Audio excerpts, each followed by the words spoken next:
Hello everybody. Tom with Gold Spot Pens here for another installment of the Writers Showcase. And for today we have a little pen that's in my pocket right here. We have the Visconti Van Gogh, and the reason why we're talking about this pen today is that we happen to get the brand new version of the Van Gogh, which is the finish entitled Vincent's Chair. So you see it says Vincent's Chair. You're seeing it backwards here.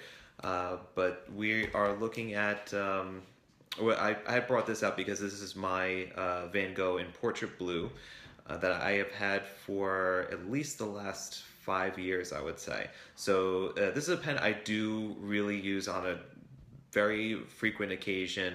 I like having it in my rotation, and it's one of the more convenient pens that I do like using as an everyday typewriting pen. And I want to give this one, a little bit of love today, show it off to you guys, as well as show off the new Vincent's Chair model. So let us take a look here, and I will switch the camera around just a second. Okay. So I got 3 boxes here. The 3 boxes are Fountain, Rollerball, and Ballpoint, and as you notice, they are triangular type boxes. There's a reason behind this, and we'll take a look what that reason is here. See, it's got like kind of a hinge to the top part. Hello.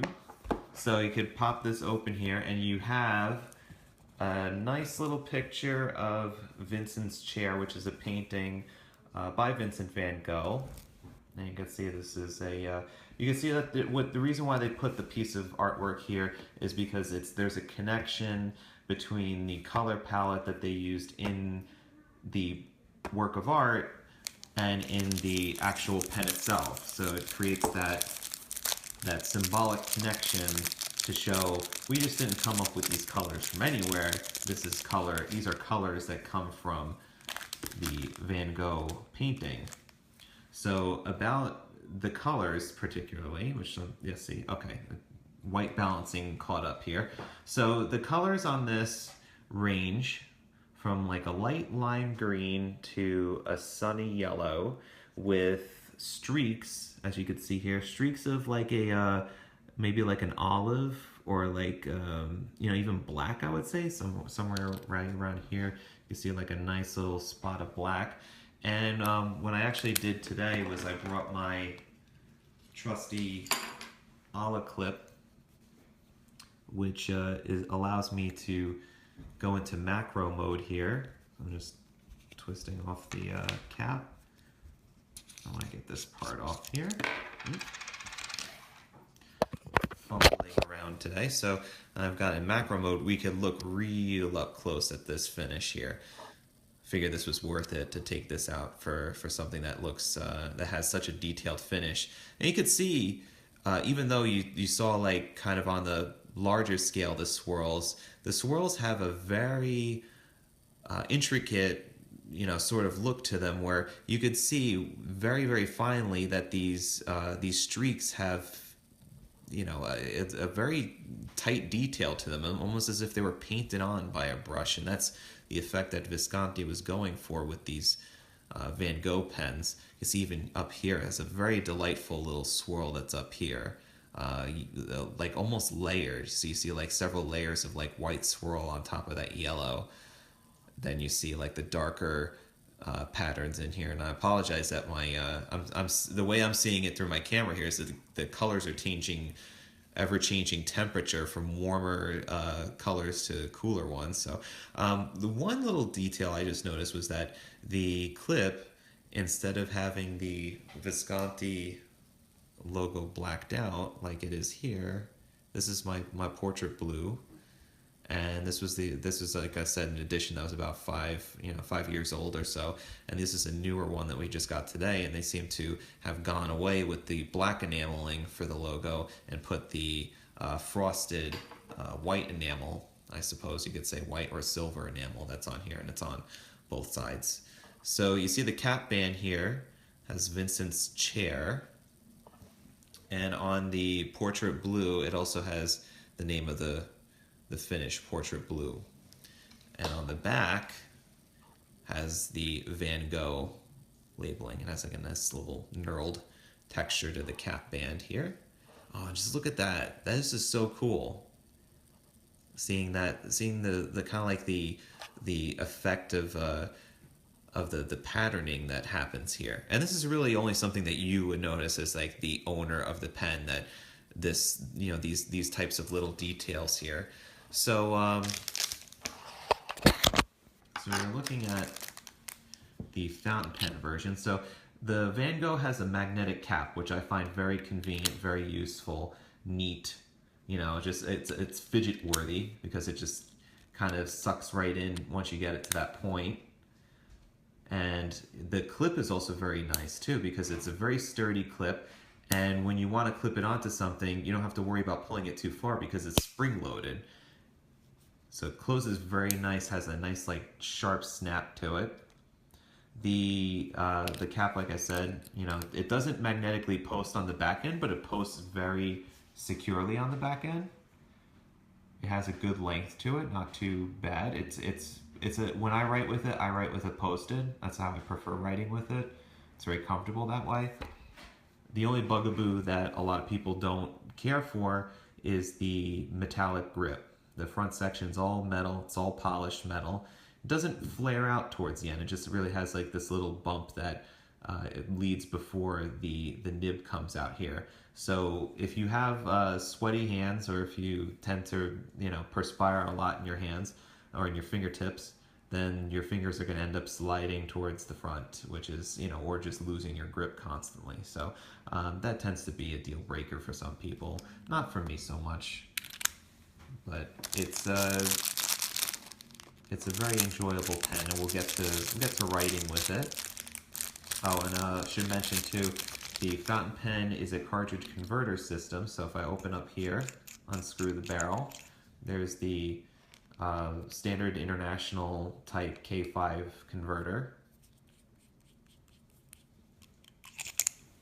It also takes cartridges, short international cartridges, so you could piggyback two. You could piggyback one inside there if you need.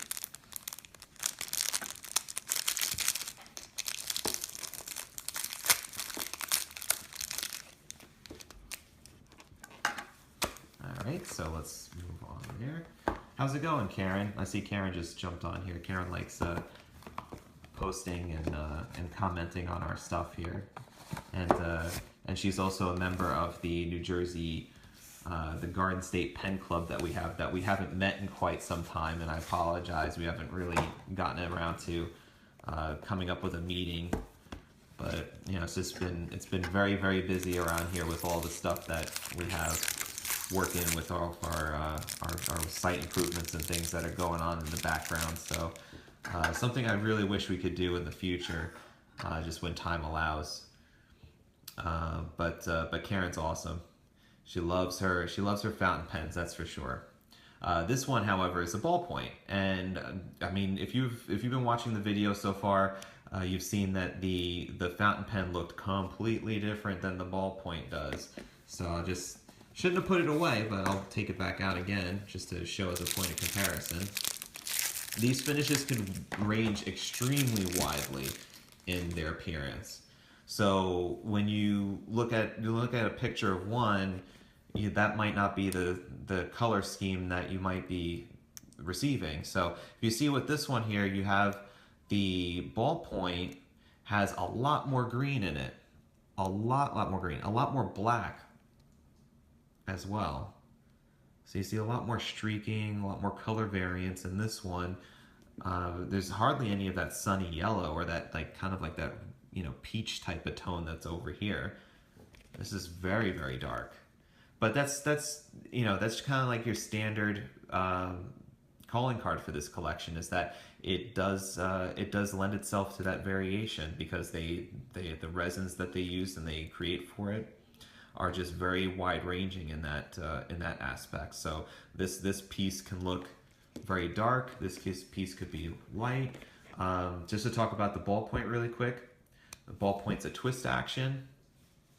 Uses a Parker style type cartridge, which comes in either your regular ballpoint soft roll, or what have you, if you use your Monteverde cartridges, or this one's a Smart Touch, which is the Visconti brand cartridge, but it can use like a Parker style. So if you're in a pinch, you could always head over to Staples, or even to a grocery store. Sometimes we'll have Parker refills, Parker Ballpoint refills. And lastly, but not leastly, we have the Rollerball.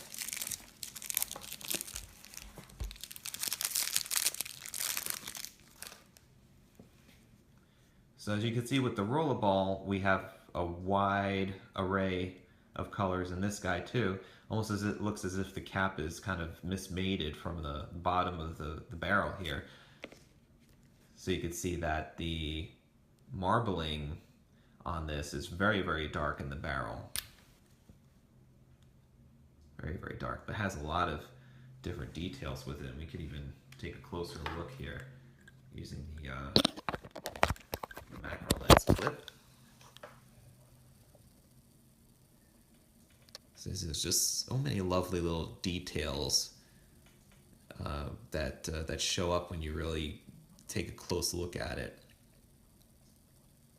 It's like they're swirling, almost like a ribbing, as if this was like a fish. It's like it just has almost looks like it has scales that are built into it. Very cool. And this is almost as if you dropped a drop of ink into a bottle of water, and you're watching the ribbons of the color unfold in the suspension of the water. It's very, very beautiful. But very dark. And then look, there's like a little bit of blue. There's like a streak of blue. This I hadn't even seen in the other ones. I didn't see like a blue in the other ones too. So very, it's almost as a surprise, because you don't know exactly what you're going to get when you order one of these unless you got them in person. So it's very tricky to be able to accurately show these online, because we could be looking at purchasing one, but then you get something that has got a lot of the dark swirls in it. It's like a little dark vein that kind of coming from that area there. One thing I also want to mention too is that this has the Visconti My Pen system, which is a medallion that's at the top here. It says "Made in Italy, Visconti," and this top is magnetically removable. So what I did on mine was I put 2 initials, and it's kind of like a yin and a yang that's on here. So you could have the first initial, and then the second initial be the bottom part. These are magnetically attached, so if you are handling a strong magnet next to your pen, this may end up coming out, and you may end up losing them. But thankfully, though, we have a whole entire set of initials here. So if you ever want, if you do want one with your initials put on it already, that's something that we do here. So you could always put in a special request or call up, and we'll take care of it for you. Put 2 sets of, a set of initials, and then leave this in the box so that you could put that back on if you'd like to. There's also a set of gemstones and zodiac symbols and things like that, but we don't carry those here at the office. We just carry the initial portion. So if you'd like to get the pen with that put on there, we could do that before it ships out, so you can have it with the initials installed. So that is the Visconti Van Gogh in the Vincent's chair. And you can see, like, I'm trying to take the pens away, and it's almost as if they're sticking together because of the magnetic caps. That's kind of fun. But what you'd like to see is like, how does this write? How does the Van Gogh write? Well, in the 5 years I've had my Van Gogh, I do like carrying it around because it is a very consistent typewriter. I'm just getting my pad ready over here. Okay, so I got some paper, some fresh ink on it here. So I'm just gonna get the setup going here. So this is a stainless steel nib that's on this Van Gogh. It's very nicely decorated here.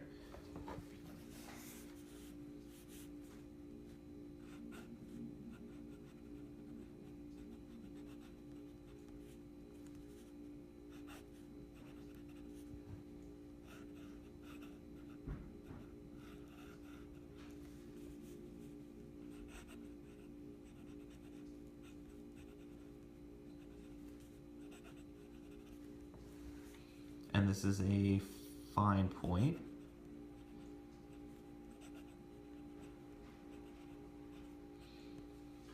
Stainless steel.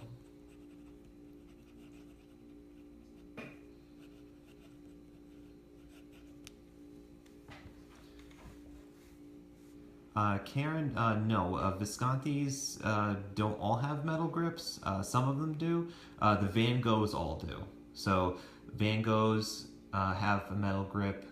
I'm trying to think of other ones off the top of my head, but for the most part, Visconti's don't. I believe. I believe most of them don't. But like this collection, a few others do have metal grips. But this stainless steel nib, it's a good nib. I definitely think for what the price is for it though, I've experienced better nibs at less expensive prices. So with this pen, I felt like I wasn't buying I wasn't really investing in the nib so much as I was investing in the pen as a work of art. It's like a functional piece of art. It works fine. It's not, it's a bit of a dry writer, which I usually prefer like more wet writing nibs, but it works well for what I use it for, which is just everyday writing.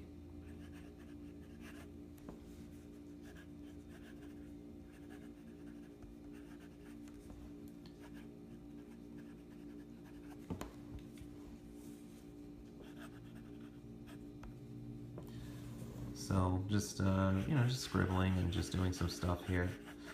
I usually fill it up using the converter. I've got Papier Plume Caramel in this pen currently. It's a nice tan brown color. Got a little bit of shading going on there.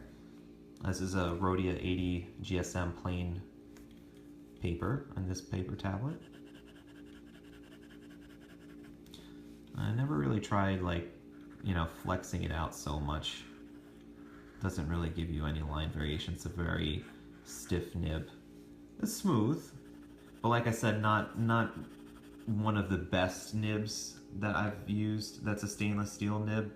And for the price that you pay for something like this, you would kind of expect it to be the best stainless steel nib that you've used ever. And it's nice, but it isn't the tops. Like I could get. I feel like I could get a better stainless steel nib with let's say an Edison, fountain pen. I'm trying to think of something else off the top of my head that's a stainless steel that's really good. I mean, even you could say like a Lamy is really nice too. But this is for what it's worth, it's a nice nib. It writes very well, smooth. A little bit on the drier side, so if you use, let's say, a highly saturated ink, you may have some flow issues where you'd want to open up the pen every once in a while and it may get like a little stuck, and you can prime it and get it going again, get it flowing. But overall though, the parts that I like about it is its size. Of course, not only talking about the beauty of it, the very unique material of it, which is what draws people to it in the first place, drew me to it. My sensibilities were just overwhelmed by the fact that this pen has so much color going on here, but also the fact that it's just the size of it, the balance. It works very well. It feels very comfortable when I write with it constantly. It posts very well.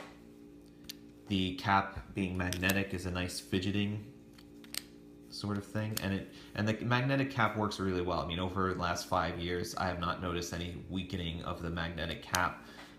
It stays on nicer than some pens that I have, like let's say like my Pelican pen, that if I twist it around, sometimes it kind of starts untwisting by itself, and it may end up falling out if I have it on my clip to my pocket.